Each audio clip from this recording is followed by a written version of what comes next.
discussion? Alright. I'd like to reiterate the point of our quizzes is for you to test your notes. Okay? I don't want to, my goal here is not to stress you out. I really want to put to the test what you created. Because if you're going to use your notes to study for a more major exam, and it doesn't work now, it's not going to work then. Right? So we test it out now. So it's okay if you didn't quite get a question right or you didn't hit the mark, it's fine. Right? So what do we do today? You put a tick where your notes were relevant. Admittedly, I think some of you may be creating notes that are a bit too excessive. Some parts you just never encountered in a question before. Some kinds of questions will keep coming out, and therefore you should reinforce some parts of your notes. Some parts will it's not meaningful to ask you certain things. Then, whether you still want it to be part of your notes. Okay, so you can put a tick if it was useful, if that part of your notes was useful. Then you also know, hey, actually this part is very important, I should study it. You can put a star for questions that your notes didn't quite help with. Then that's the part you want to extract out the way we phrase your answers and maybe put it into your notes so that you can study your notes. Okay, so there's another method of studying biology. I noticed there are students I've met that don't make notes at all. So what do they do right before the exams? This is what they do. They gather all of their topical exercise, all of their quizzes, all of their past worksheets, and then they look through all the questions and answers. But that's rather tedious if you think about it, because there are some repeats here and there everywhere. So if you can compress it onto your notes, which is what we are trying to do now, it will be much more efficient. Okay, question 1. 3 tests were performed: Benedict's, urate, and ethanol emulsion test. Benedict's is for the test of reducing sugar. Urate is the test for proteins. Ethanol emulsion test for lipids. So first and foremost, they gave you the results. They said that the Benedict's one came out blue. That means there are no reducing sugars. It came out purple for urate, which means there are proteins. It came out white for ethanol emulsion test. That means lipids are present. Then we gave you 4 biomolecules. So actually what are we trying to see to understand whether you can identify biomolecules? We do believe that you can interpret the results. So we really just want to see if you can identify biomolecules. So what is W? Okay, it is more specifically it's a polypeptide, right? But can urate test for that is possible. How do we tell it's a polypeptide? Okay, you see the link. Over here, can you see a peptide bond? If you don't see, you could highlight it now. Peptide bond here, another peptide bond. Peptide bonds do not need to look like that. Okay, they could be on the same side. And then we always provide you polypeptides that are straight, like horizontal. Here you try and mess with you, put it at diagonal. Right? And you can throw some people off. So don't be surprised if we create one that's vertical. Okay? What is X? Okay, so X, the intention of this box is not to get you to just focus on this part. Okay? You see 300 to 600. What it means is that in that section over here, it repeats 300 to 600 times. Okay, so that's what it means. Because we cannot possibly draw polysaccharide out for you. It's too long. So usually we will draw a bracket. This is a convention normally, and then we'll put 300 to 600 or more. Or they may put the alphabet, they may do something like that, and then they may put N. N stands for a very large number. So this is a polysaccharide. So maybe it's starch. Let's say it is starch. The test for it would be iodine test, but we didn't perform that test. This is a sugar. Yeah. This is a. Okay, it's a triglyceride. Can you see the 3 ester linkages? 1, 2, 3. This R over here means that it is a variable length. It could be each one could be of a variable length. Like Yes. is it like an R chain? So say again. Is it like an R chain? What's R chain? R chain, you know, like Oh, okay. So I would say it is a side chain, but I think the R here is trying to say that the lengths, right, of the hydrocarbon could be different. Yeah. It is a misconception to think each one of these hydrocarbon chains need to be of the same length. It can be of different lengths, different types. Each one a different level of saturation. Yeah. Okay, so with that in mind, the best answer would be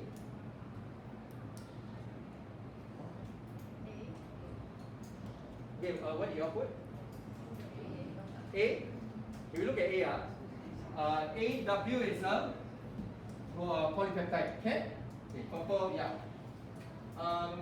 Y is a lipid. So the Benedict's test came out blue. That means there was no sugar present. Right? So that means no Z. So it has to be X. Okay, yeah, A. Sorry, I don't know what I was doing there. Yeah. A. Is it A? Yeah. I guess, yeah. Yes. But I want you test out the X because it's sugar. But it's not reducing. Say again? Like you test out the X because it's sugar using a Benedict equation. Oh, but this is not a sugar like this is a polysaccharide. It's a very, very large chain. So this 300, 600, you could highlight that.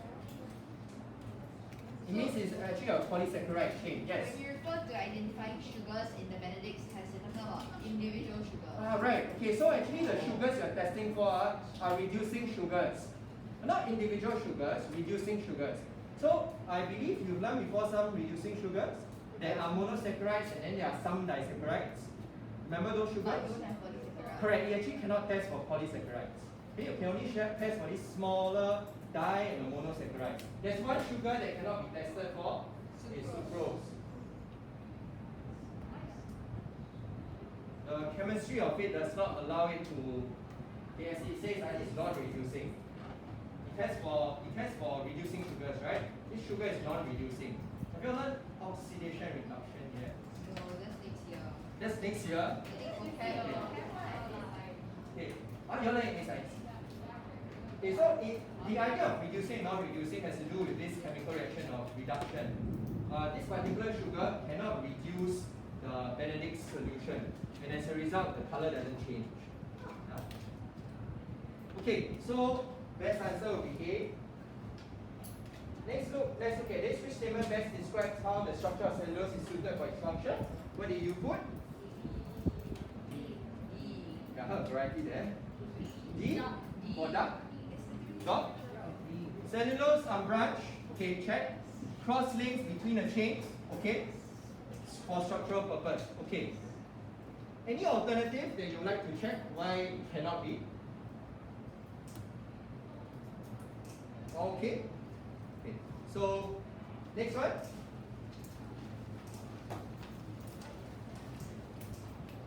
Singh conducted a burette test.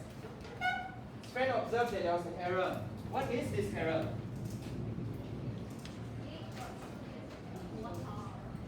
Okay, answer is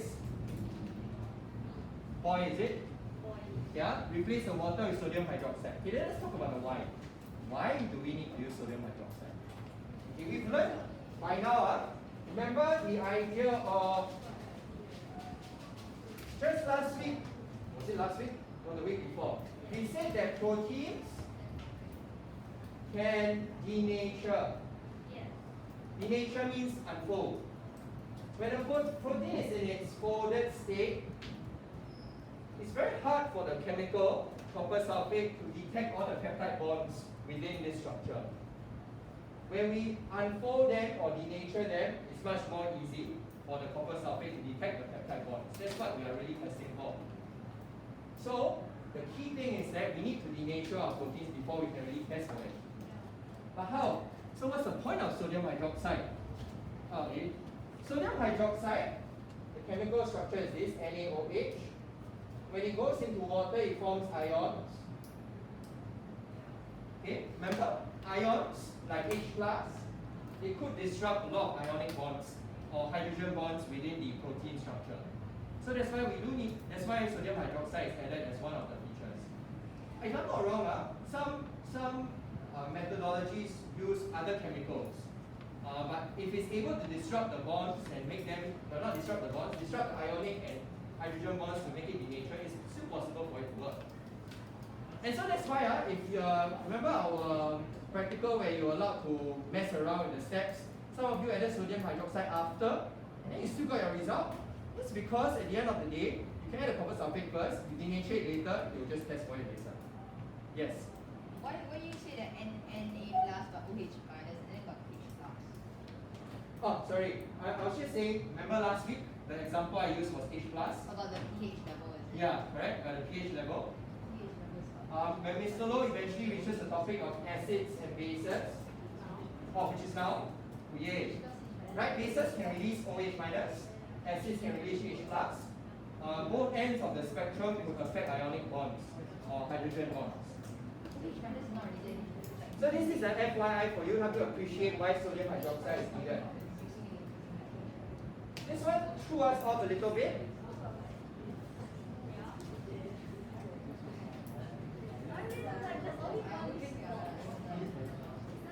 Yeah. For the urine test, right? Yeah. But if you heat the protein to denature it, then will the copper sulfate still test for like will it still turn purple? I don't know. Did anyone try it? Did it? Now in theory, it should. What if like you use egg whites, then the egg whites cooks and then it turns hard? Yeah. Then will it still test purple? That I'm not sure. I'm honestly not sure. Okay, because it's solid state, right? The copper sulfate may not be able to penetrate. So maybe not. But then wouldn't it all be like Maybe purple on the surface. I don't know. That's a good point. I've never thought of then why not we just heat it. I suspect why we don't use temperature as a solution to this. Why don't we use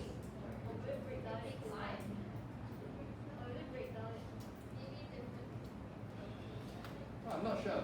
Maybe it has to do with copper sulfate or the protein. Well, okay, I really I don't know. I don't want to stop you.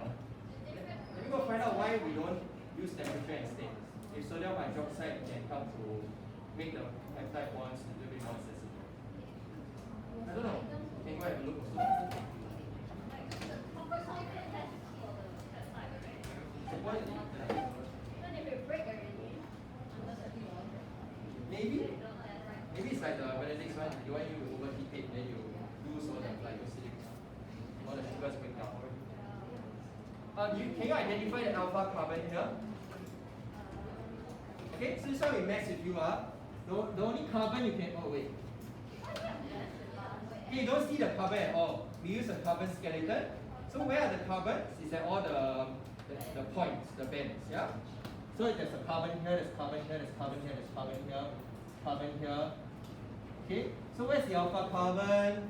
Actually, the alpha carbon is here. Okay, this is the alpha carbon if you have not identified it. Okay, so if that's the alpha carbon, I know it looks rather odd. It puts just 3 lines, right? And then over here is NH3 plus, and here is a double bond O, and then here's a O minus. So, I thought we said that alpha carbon is also be bonded to hydrogen. Yes, there is a hydrogen, just that is omitted in the skeleton structure. So that means to say, this used to be the carboxyl group that gave off a hydrogen ion. This used to be a amino group that received a hydrogen ion. This is the R group, whatever this large chain is. So what's the answer? B, yeah? Okay, it's B. Okay, let's look at the last one. Oh, not last one yet.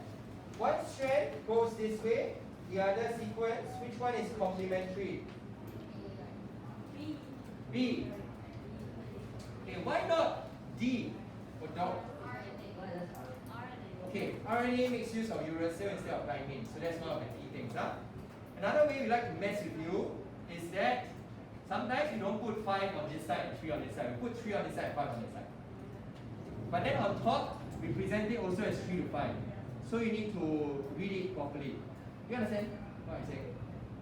Okay, so I'm saying, sometimes you see this answer over here, imagine now I flip it the other way around. I write it as 3 is to 5, 3 is to 5.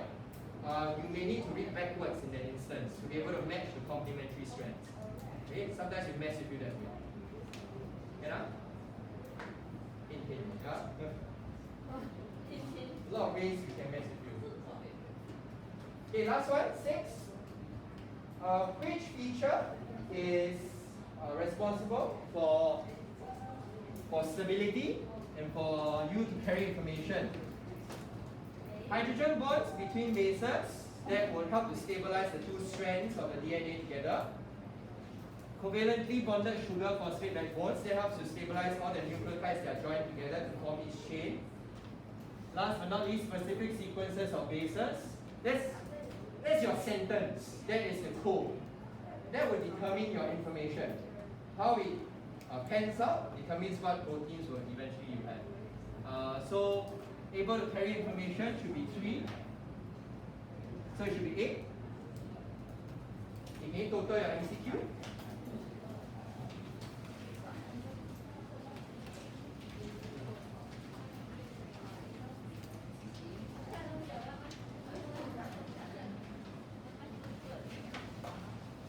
Okay, so again, I was saying, you might look at your notes. Did it help you? Or was it like pretty much useless in this MCQ stage? If you found some questions relevant, your notes were relevant to some questions, you can give yourself a tick in those areas of your notes. It means to say actually this section that you've made is quite relevant.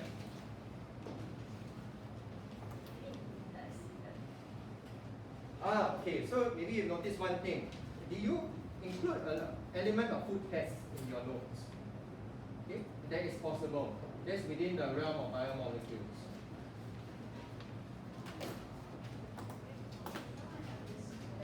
Okay, once again, the quizzes are not meant to destroy you. They are just meant to find loopholes or gaps within your notes.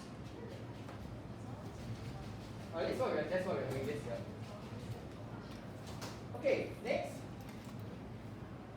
They ask you to compare these 2 biomolecules, and they told you exactly what biomolecule this is. It's a triglyceride and a phospholipid. Yeah, that's rather nice of them. Okay, then they ask you to compare and contrast, and we even provided you the table. In a normal instance, we would omit the table. It just looks something like that. The question will just stop like that. Okay, but we provided you a sample table of how one could frame your answer. So I said again, if you want to compare and contrast, it's actually possible for you to draw a table. If you find it more organized. Or if you want to compare line by line, you can do that too. Up to you how you want to do it. There are many things you can compare. What you want to compare here? Number of fatty acids. Okay, Santosh? Presence of phosphate. Presence of phosphate group? That is possible. Okay, whether there's a double bond or not. Okay, so some things that are matched within the same category. If you say whether there's double bond, or whether there's a king, or whether it is unsaturated, same idea. Okay, it's within the same category of information. Anything else you can compare? Presence of hydrophilic parts. In which one? The phospholipid. Okay. So some regions up here, the charged parts are hydrophilic in nature. Anything else you can compare? Yes. Can you say presence of N plus? Presence of N plus over here, is it? Okay. You see later on that I did not put that down. I find that quite specific in nature, but you're not wrong. Instead, you notice that there's N plus and there's also O minus here, right? If I were to lump them together in one category, the idea is that they are charged groups. Yes. Yes. Number of ester linkages. Okay, this one 3, this one 2. Fair enough. Yeah. Okay, so lots and lots of things to compare. Yes.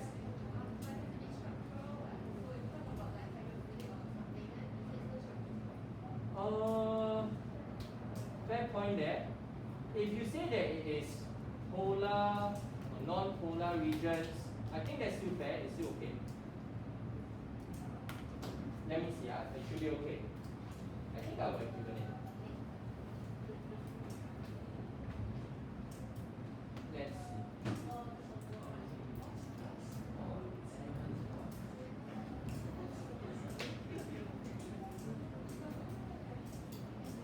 So, are you asking hydrophilic, would it be okay? I think it is still okay. Oh, position meaning?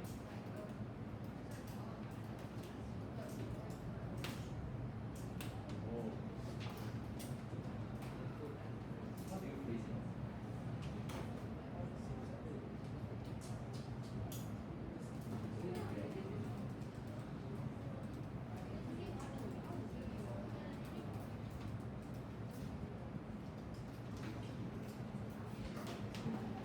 Okay, I think it is. It's not wrong. Right, maybe it is this one. Okay, do you say that? Yes. What do you say is on the same side?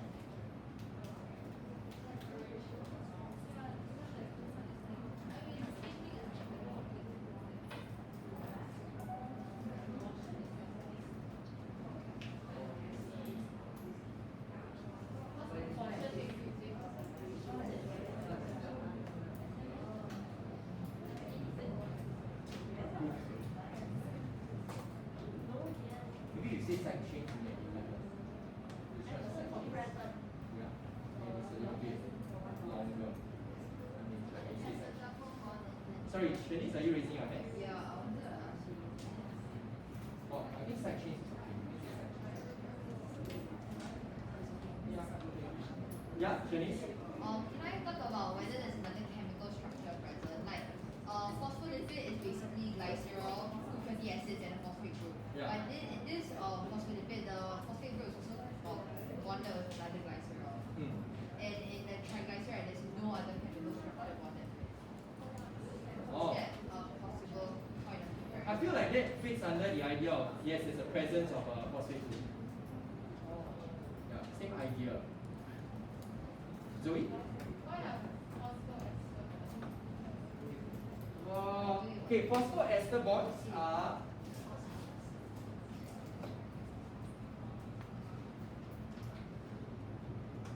okay, this one we didn't quite teach you. If you see over here, this is a phosphorus. This is a phosphoester bond. This is another phosphoester bond. And that's why in the case of nucleotides, we say that this is a phosphodiester bond, because there are two ester bonds with this phosphate group. Yeah, so that's why when we ask you to group up a phosphodiester bond for nucleotides, we ask you to box up the entire thing. Yeah, but this is a phosphoester ester linkage. Yes, Shanice. So I was gonna ask if the phosphodiester linkage is two bonds. Yeah.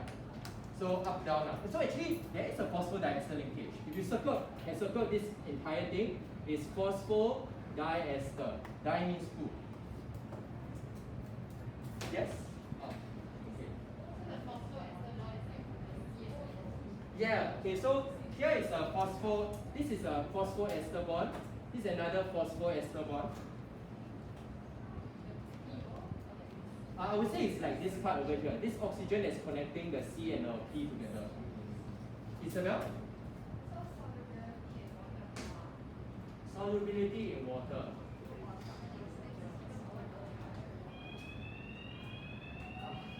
Is that a good or bad sound? Sounds bad. That's not ominous. Right? Isn't that fun enough? Oh, okay, are we supposed to go to Parade Square now?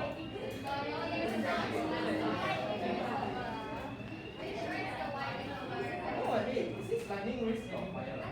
Wait, another teacher went up.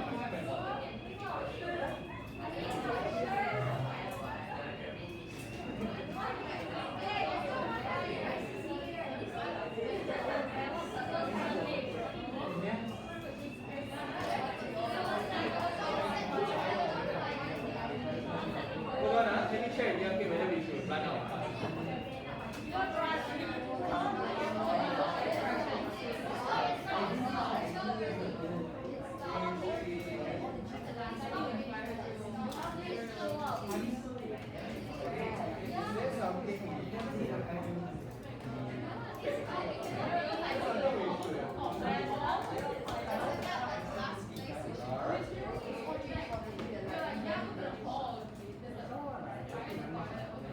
Okay, everyone stay calm. And that should have been the first thing I said. What's the question you asked? Somebody asked something? Oh, whether you talk about solubility, is it? Wow, okay, now I don't know whether it feels more like what's the other word for structure? No, not structure. It feels like like a property. Yeah. It ventures more to the property side. I would have to say it may depend on. Okay, but if you had like described how it led to that state, being like why is it more soluble? Because they are, and then you describe the structure to lead to that point, I think you will still be there. Okay, anything else?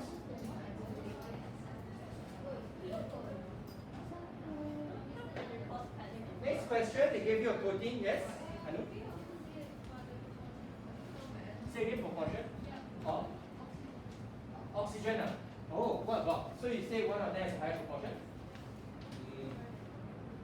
Let's see.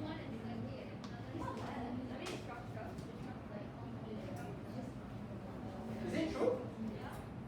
One of them is one more, is it? Two more. 1, 2, 3, 4, 5, 6. 1, 2, 3, 4, 5, 6, and okay. Okay, fine. Okay, next, this particular protein given to you.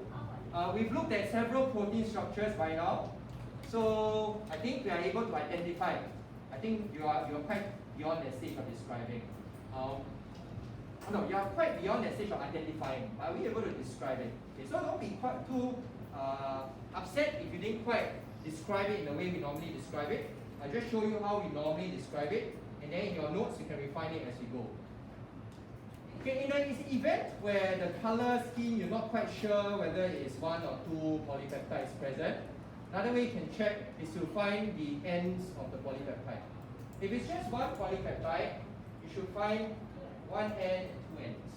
If there are 2 present, you should find 1, 2, 3, 4 ends. Yeah? Okay, so that's one other way you could try to spot whether there's 1 or 2 polypeptides present. Here, I think at least we try to find an angle where the 2 ends are quite obvious. But the shading may not have helped. May have given you an impression that, hey, there are more than 1 present. But really, this one there's only 2 ends present. So, safe to say, I hope everyone identified 3 levels of structure. Okay, so now how do we describe the levels of structure? When you describe the levels of structure, when describing, think of it as 2 parts. One, you tell me what is the structure, okay, whether it's primary, secondary, or tertiary. Then the second part is you describe what kind of bonds are involved. Okay, what kind of bonds are involved in this structure.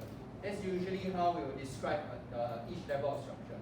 So if you didn't include this part, the bonds, then that's something you want to include into your notes. Okay, so I'll give you an example. Let's look at the primary structure. The primary structure consists of, and you will have described all different number, type, sequence, so on and so forth, held together by peptide bonds. So at each level, we describe the kind of bonds that are present that holds that structure together. Because truly without the bonds, that structure, that level will fall apart. That's it. I thought you said you want to see that you don't have to identify primary structure because it's just polypeptide.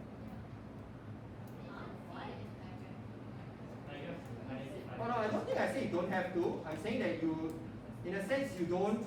It's a given that there is confirmed a primary structure. There's no need for you to really. Maybe that didn't come out well. So I said there's no need to identify because really every protein will have a primary structure. I think that's what I meant. Yeah. Yes. Yes. Okay. So we take it up that if you ever see a protein structure and it asks you for the levels of structure, this one is the levels of folding. Okay. So whether it's levels of folding or levels of structure, the implication is the same thing. Structure or folding is used quite interchangeably. So do you have to include primary if you don't quite see it? Yes, you still have to include it. It's true, but we still have to describe it because without it, this whole structure, secondary and tertiary, won't even exist. So, how to refer therefore? Is that a question? Okay.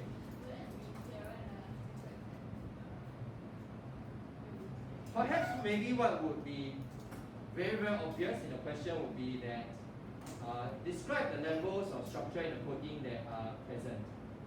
And then you will confirm to a primary structure, right? Okay.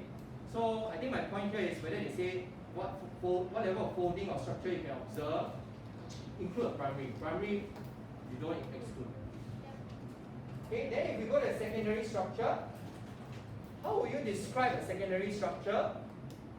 You can give examples. That's usually how you can go about doing it. Here in this case, there's only alpha helix present. If you did not see a beta Peter sheet, then you don't have to include that for the secondary structure. Okay, so it depends on what you see at the secondary structure. But here we put hydrogen bonds. When I taught you this particular part, I taught you that it's hydrogen bonds between the oxygen of the double bonded to the carbon and the hydrogen bonded to nitrogen. You don't really have to go to that level. That was for your appreciation, exactly where it's taking place. This level of description is okay.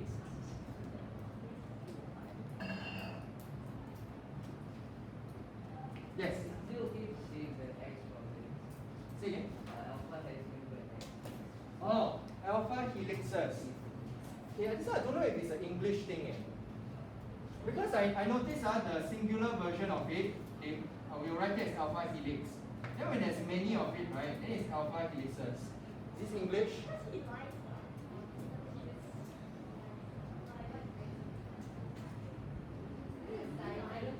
Maybe it looks weird.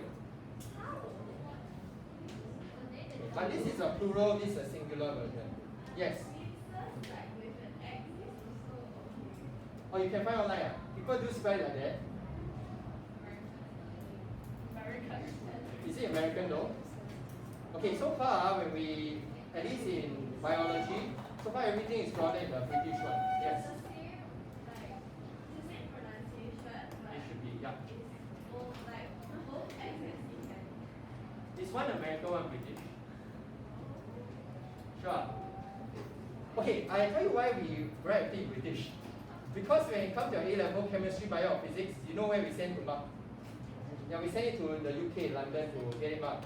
Yeah, so we want them to have a good first impression. No? See your script, right? Everything is like not Americans like to use Z and X, right? For everything that's supposed to be S or C. Yeah, so I think that's one of the reasons why we follow the convention of British one.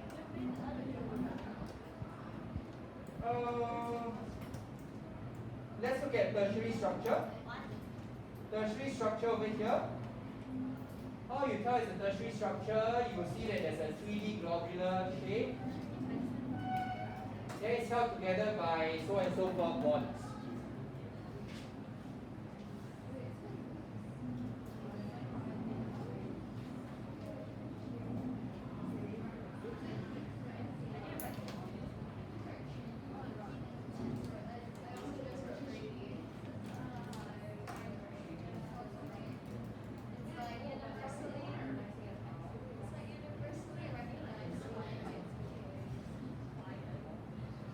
Sorry, did you ask whether you need the right dimensional?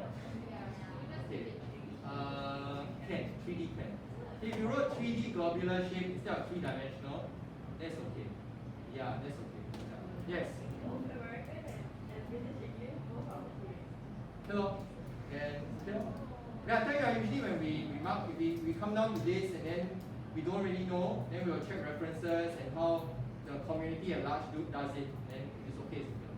So they expect everything in terms of one, is it like half of So 1 mark, 2 mark, 3 mark, then if you didn't describe the bonds, right, then you won't get the last mark. So the last mark, for this particular instance, we were awarding it for, only in this instance, we were awarding it for the bonds. Because we are still beginning, and if you didn't describe the bond, we want to inform you for every single point. Yeah? Oh, okay. No, there's no need to explain why something is not there. Yeah.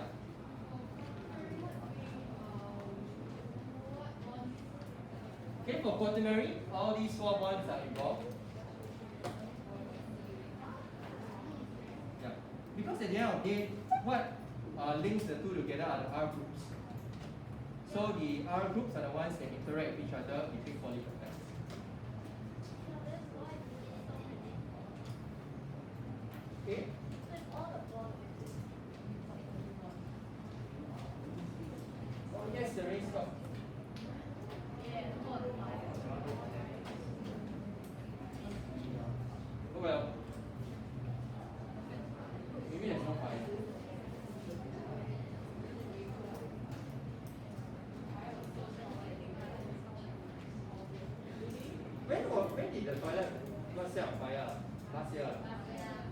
Who did it? It was the like hair dryer. Oh, hair dryer. There was Like, toilet paper on the top. Then wow. Okay. School of Fire Service. Okay, I'm going to move to the last question. Okay, the last question I think was really, just give away. You just circle, circle, circle, can already. You might ask you to describe. So when will you circle the nitrogenous bases? When find the parts of nitrogen, when I circle the top or the bottom?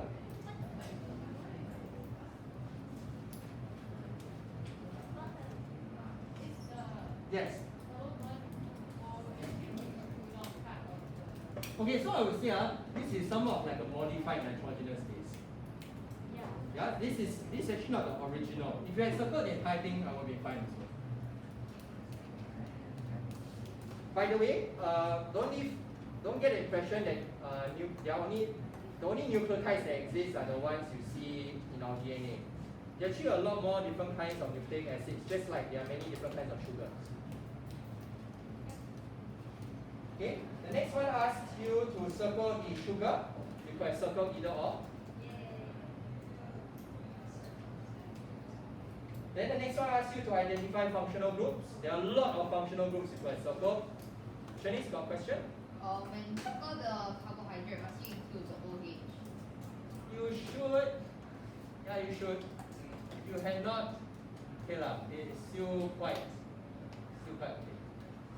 I would usually circle the hydroxyl groups. Sugars have a lot of hydroxyl groups.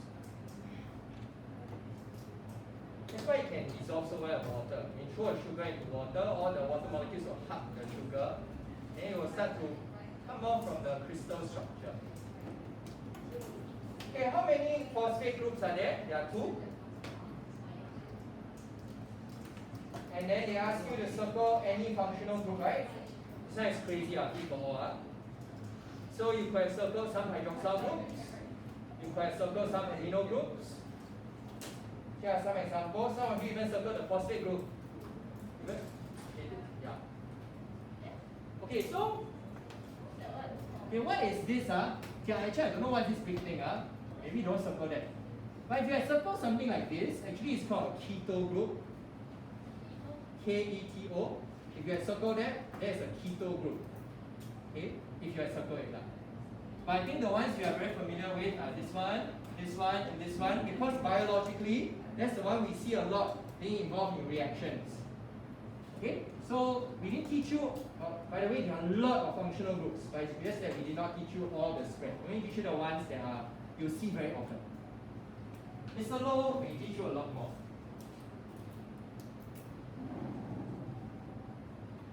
Yes, it stopped raining. The last question asks you, can this molecule interact with water well? Can? And? Okay. Why do you say so? We see polar groups. Anything else? We also see charged groups. What does this mean? If something is polar, that means it can form hydrogen bonds with water. If it's charged, that means it can form, this is the chemistry one, ion dipole interactions with water. Right? So that's how one would describe it. Yes, can. Can is can. 2 ways you can describe it. First way, you can say that they are polar functional groups. Then you can say it interacts via hydrogen. Or you could say that they are charged groups and it interacts via ion dipole. Up to you how you want, which one you want to use. You say, if you say this and this, also okay lah. Then yes, it's a polar molecule. Yeah, I will caution describing a molecule as polar or non-polar as a whole, because when you say molecule, that means say in its entirety. Okay, there are some things that are polar as a molecule. Like you look at water as a molecule, the entire thing is polar, right? So, to be safe, we can say certain covalent bonds are polar. But isn't the molecule isn't like Say again? isn't the molecule here polar because there's no like there's no non-polar hydrogen. Is there? Because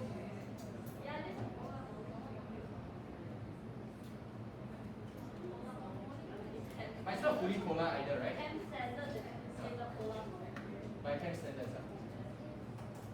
Yeah, but you're right. Actually, it's largely almost every single part.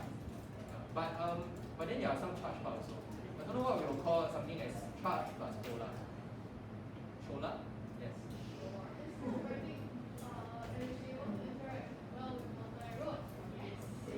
Okay. We also put yes. Yeah, can. Okay, because they asked you already, can it interact with water? Yes. Yeah? Oh, is phosphate polar, is it? Like the P and O? Are you telling me or are you asking me? Saying like, so like, why is it like there is some polar function but it's not polar? You're telling me it's not polar, is it? I never compared before. Is it true? You compare the P and the O, it's less than. Okay, if it is that's the case, then I would say. Still more than by 1. Then maybe this may have been better put below with the charged part. I never checked before, sorry, so I cannot immediately say. P is 2.19, O is 3.44. It's okay, right? It's quite polar. Right, it's quite polar between the. Sorry? Polar but no long pairs. Oh shucks. Okay, you're going to the chemistry side of things.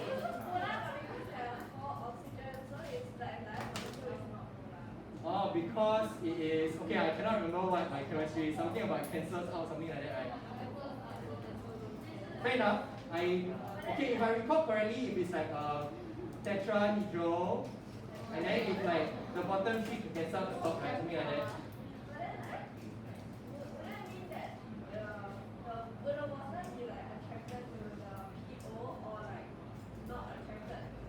The entire thing at all, right?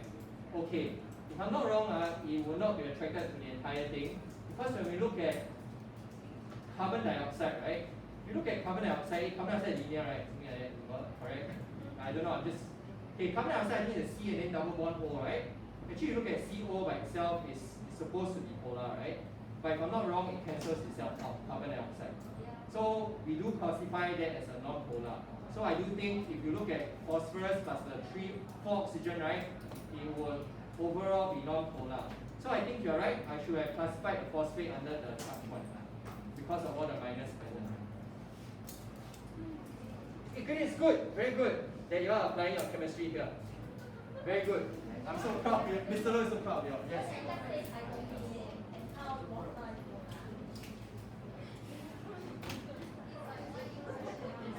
No, but they're asking you why the molecule is able to attract water. So you shouldn't describe from the water perspective.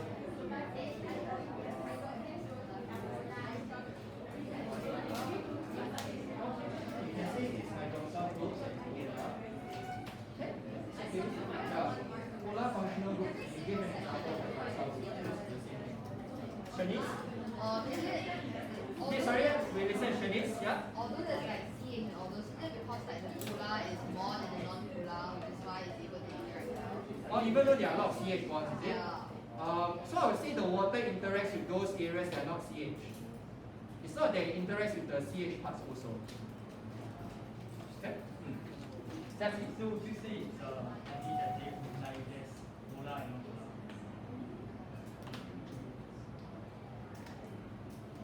Oh, okay.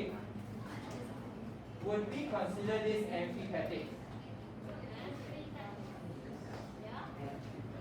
I guess, because there are some parts that would love water, some parts that would not love water that much. The ring parts, I suspect, are the parts that may not love water that well.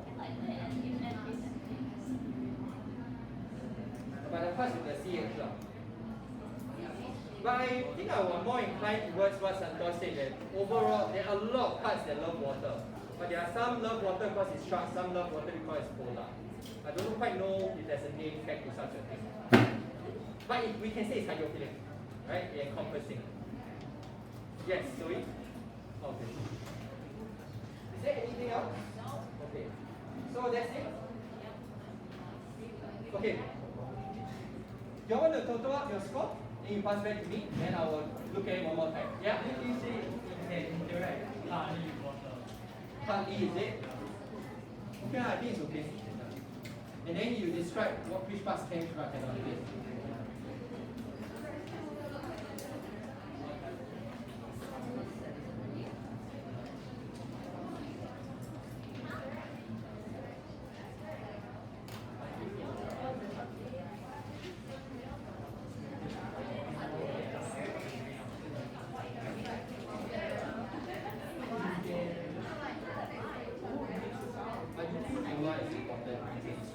It helps bridge the gap between why this is able to be.